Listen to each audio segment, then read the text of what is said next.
Oh, what is going on, y'all? Just pulled into the Enfield, Connecticut warehouse, and what are y'all doing to me here with this location? Looks like we're in a tiny little strip mall with a bunch of stores. I see a Dick's Sporting Goods. I think I saw a Panera somewhere here. So I guess the good news is there's a lot of ways to get in, but they're also tight and congested and like short. So there's traffic coming from the main roads, a lot of buildup on the approach. So didn't love that. At least we're working with double line parking spaces, but I can tell like a lot of the cars that are here are not even going to Costco, and that's the last thing we need on a Saturday morning. I do see a tire center here. That looks all right. Gas station though was definitely on the smaller side. I think maybe 8 pumps. I'm gonna have to double check that for you though. It could have been 12, but it looked very, very backed up. Would probably avoid that one if I was coming here. So I don't know really what to expect today. It's possible that it's nice inside and the parking lot is just crazy. That's happened to me before, but I'm gonna keep an open mind. Gonna go in there, check it out. Enfield, Connecticut, coming at you. Tire center's off to the right-hand side of the warehouse at the back. Count 4 bays, that's seeming to be pretty standard. Did notice hats on the vehicles, pretty crowded, techs were hard at work. Got 2 nitrogen filling stations there with reserved parking, so not a bad tire center. Here's the gas station. You can see it's very crowded, long lines, a lot of cars here. I said initially it was a little tiny baby one. That's not quite the case. At first I thought there were only 8 pumps, but there's definitely 12, so still on the smaller side of things. So coming up on the main entrance here, I immediately noticed there's only 2 of the sliding traditional doors, but what I love to see is that there are 3 of the big garage bays open. That is a very encouraging sign for me. That tells me that this place is taking crowd management very, very seriously, opens up the entryway a lot more, and it makes me really optimistic heading in here. Liquor stores on the left-hand side of the entryway, along with a recycling center.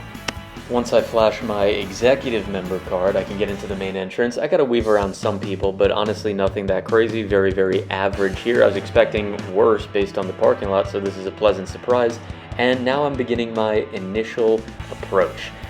This is where it typically empties out, and it did so nicely. They do have T-Mobile here. I'm used to seeing AT&T, so that's new. But initial approach, I'm pleasantly surprised. This is fairly orderly, not a lot of people stopped in the middle, not too bad so far. So the secondary approach toward the back of the store is where I usually expect the turbulence to pick up, but I was very pleasantly surprised. The traffic flow from my initial approach continued into the secondary approach, so that was very, very nice to see. As I made my way to the back, I saw the meat section on the far back wall with a bakery, and I do like to see the refrigerated produce section in this back right-hand corner of the store. It keeps like kind of the areas nice and segmented so you don't have people looping back and forth. I like to see that. Obviously higher traffic zone once we hit the far back wall, but since we are approaching the rotisserie chicken section, I think it is time for our chicken check-in. All right, y'all, back at the store by the chickens as always, checking in. This is going better than I expected. Based on the parking lot and the location, thought we were in for a real mess, but this is not too bad. It's nice and bright in here. The warehouse feels big. It doesn't feel super shoulder to shoulder or anything like that. So pretty nice spot. It's not that crazy in the back. Really, the only points of congestion, they do have some samples back here, and that's kind of is what's really causing those buildups. But this is, again, pretty tame. Definitely better than I was expecting. As I continued on the back wall, I noticed the refrigerated dairy section. Really like seeing that. I think it keeps people moving in a much more predictable direction, making the warehouse feel like it's not as crowded as it might actually be.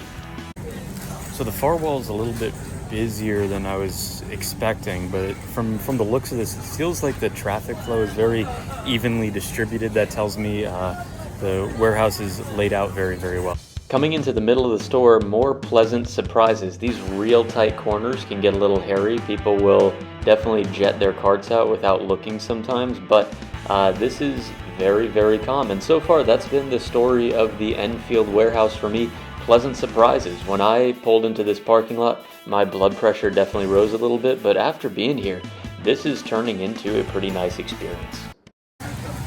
Pretty good. But not noticing anything, any like specialty items or anything unique. Pretty basic. But overall, good layout. Good so far. With that, I begin my initial descent. As usual, I got to do a little bit of work to get out of the back third, but once I'm into that middle third of the store, working my way toward the exit, as expected, it's pretty calm, well, relatively calm, some people coming in and out, but this is looking very nice. I can see ahead that checkout might be a different story, but for now, we are good. Pharmacy and hearing section in the back corner of the store. They are separated from the eye center, older warehouses that'll happen, but as usual, no crowds here. Got some tunes cranking in this warehouse. Over by the checkout, I hear Come On Eileen over on the speakers. Love that. The good traffic flow at Enfield came to a screeching halt once we approached the checkout area. There were some backups here, lines are pretty long, and it was moving slow. Again, I don't think self-checkout would be worth it in this instance. I believe there was only one employee working the scanner gun for the crowded carts, so that tells me go traditional, but even at the typical checkout lines, just not many of them open, and long lines no matter where you're going here.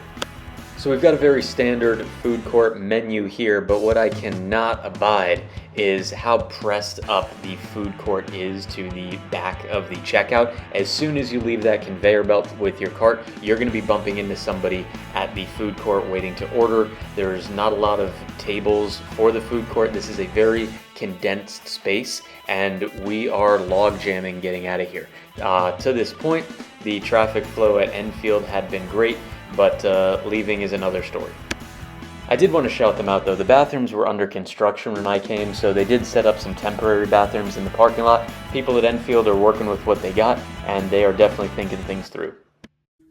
All right, y'all. Just got back from Enfield, Connecticut. I'm wearing my one item that I picked up from there. Went with a blue bucket hat. Never had a bucket hat before. Still not really sure what I think about it, but let's talk about the warehouse. Y'all had me in the first half, I'm not gonna lie. That approach, that strip mall location, that gas station, that parking lot, it honestly kind of sucked. But once I got inside, the experience got much better. The crowds didn't feel overwhelming. It was laid out well. It was definitely a bigger model warehouse, which I was actually surprised to see. It opened in 2004. Based on the size of it, I would have guessed like post 2010. It had that refrigerated section in the back that tells me like we're dealing with some space here, and you could feel it. The experience walking around was much better than like that craziness on the outside. But it did all come to an end when I got to the checkout. That place was pretty nuts, very tightly packed in there, not a lot of lanes open, self-checkout was not worth it, and the food court was jammed right up against the checkout area, and like it was pretty crazy getting out of there. So, a lot of pros, a lot of cons, and overall I think it kind of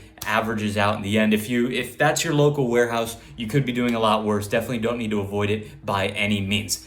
All right, guys, Enfield, Connecticut, really appreciate you guys watching. I will see you on the next one. As always, guys, thank you so much for watching. If you like this content, please remember to like and subscribe, and let me know in the comments what you think of Enfield, Connecticut, and if there is somewhere that you would like to see me go next. All right, guys, have a good one.